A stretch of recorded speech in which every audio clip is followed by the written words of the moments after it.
Hey, welcome back.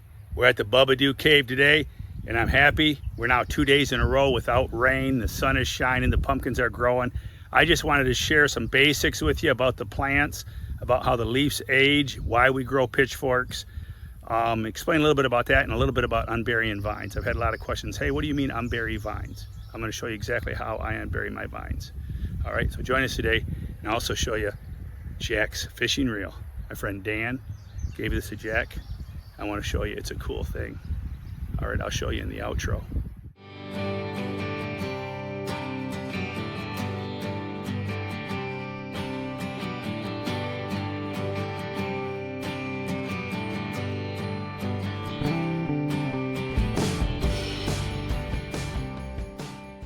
On our way into the Bubba compound, and we have a turtle. It's a painter. Yep, probably one of those residential painters. Anyways, there you go. We're gonna help him cross the road. There you go. There you go, buddy. All right, enjoy. All right, now on to the Bubba Cave. All right, one thing I wanted to discuss today is leaf condition. We have, these are some of the older leaves, the first established leaves on the plant. You can see how they're kind of curled down. They're not as green. These here are starting to get some spots on them, spots. This one on here is really bad. In fact, this one here, I'm going to remove this leaf because it is, I'll just cut it right off there at the base next to the main vine. There's no point that actually the plant will waste energy trying to heal that leaf. It's also under the stump cover, so it's not getting much sun, so it might as well just remove it. But these older leaves, they talk about established, the reason we do the pitchfork is these older leaves here, these will be exhausted by Labor Day. By Labor Day, they may be 20% productive if you're lucky. That's one reason Russ Pugh out in California, he was really impressed with my 2014 grow, where come Labor Day, my plants, my leaves were all green and beautiful, like those out there, the new leaves. They just all looked beautiful. Now, if you just come in here a couple of rows, I want to explain to some of you new guys how this all works. See, here's some younger leaves. Much greener, healthier, even though we got some nitrogen burn going there. Probably from all the foliar feeding. Probably also from the amendments have finally broken down. I had thrown down some urea, and the plant's picking it up. But you can see that green, healthy looking leaf. But you come back over here, and you see the older leaves aren't looking that way. Well, come end of August, these leaves are all toast. All the leaves in here will look like that. All right, and one thing you need to realize, foliar feeding, some guys are, I call them spray happy. And I've sprayed a lot this year, but typically I don't spray that much.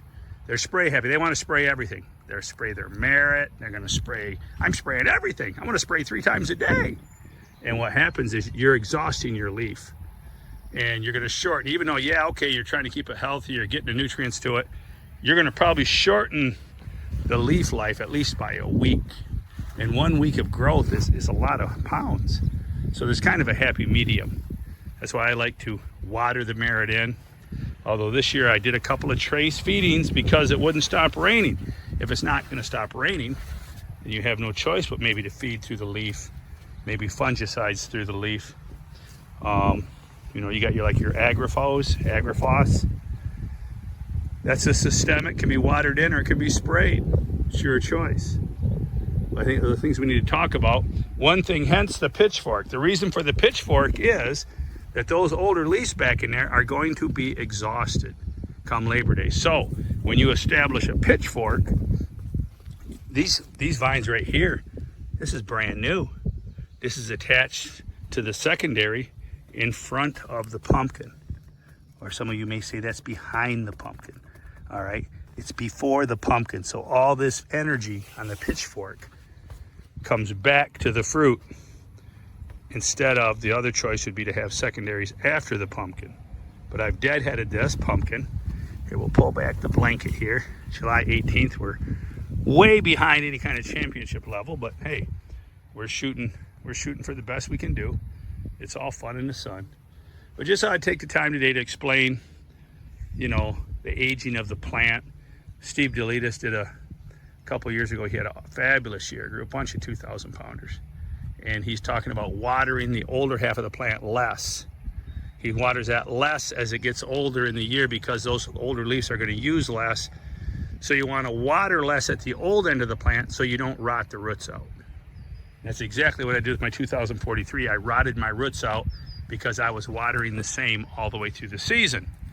So hence, learn from other growers to back off. And that's one reason why this has got a slight downgrade.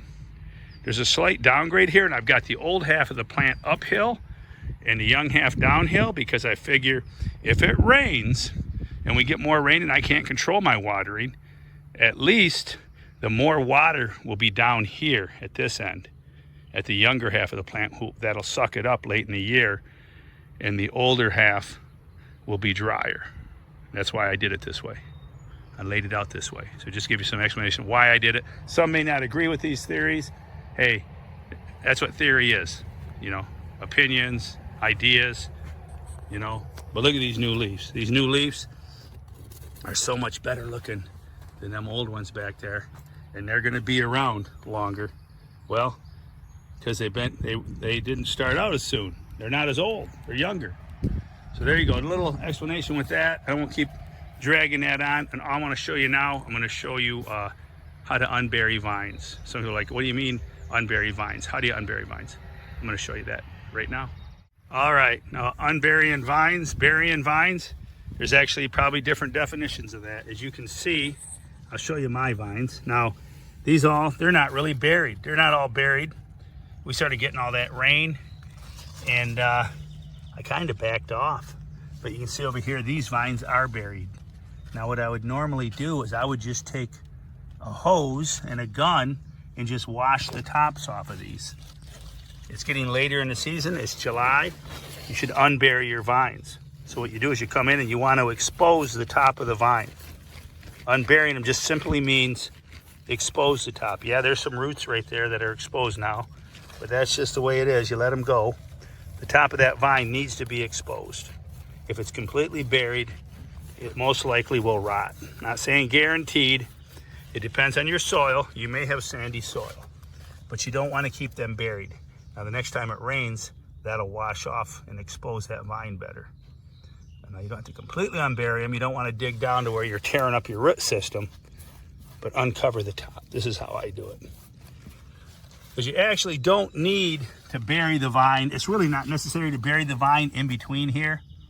That's not necessary. That doesn't gain you anything. What gains you is burying this right here. See, this is buried so that it can root in and ignite. And then you come along and you could bury this next node, okay, and bury the next one. See that little root? It never took off because it was never buried. Now, if we bury it, it'll actually root into the soil. But there's no gain other than some guys will tell you, well, if you bury that in between, the squash vine borer can't get it. Well, that's true to some extent, but the squash vine's still going to lay his grub in the leaf stalk, and that grub's going to drop down. It will drop down in there and eat into the vine. So you're better off. There's another root I didn't bury. So this plant isn't buried real good, but with all the rain and stuff, I'm not going to apologize. It is what it is. Another thing you want to do is go back and make sure that if you have your sticks that you stake the vines down with early on, make sure you've pulled them out. Make sure they're out of there. Right there, I'm unburying that vine.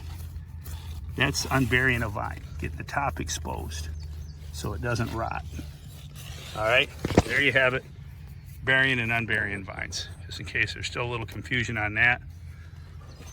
If you have any questions or comments, post them below. Ask your comments on the videos. If you can't ask questions on the videos, you need to open a Google account. Open a Google email account, then you can comment on the videos. I'd like to bring all the questions and answering to the channel. I don't have time for social media. I'm too busy working, gardening, the whole 9 yards. There's a stump cover. You need stump covers. If you're new, the stump cover keeps the stump dry. If your stump is constantly wet, you're going to get stump rot. Also, it leads to foaming stumps, to where the stump will actually get a lesion on it and they'll start leaking, and the next thing you know, you have a foaming stump, which sends your plant downhill. Not a good thing. All right, we'll do more on that later. So, all right, post questions and comments below. Open a Google account so you can ask questions and comments. All right, let's move along. Guys, look at this reel right here. It's gonna start to go like. Check out that reel. It's got it's the disco reel. Thank you, Dan Frick. Thank you so much. And remember, if you like the videos, turn on your notifications, subscribe to the channel, and share with your friends. Right, Jack? Yep. We gonna catch any big ones tonight, Jack? Hopefully we catch a 7-pound bass. All right, if we do, we'll have the clip for you. All right, thanks for joining us today. We have a bucket to keep it. There you go. We're friends. Jack's feeling froggy. Let's go leap to the lake.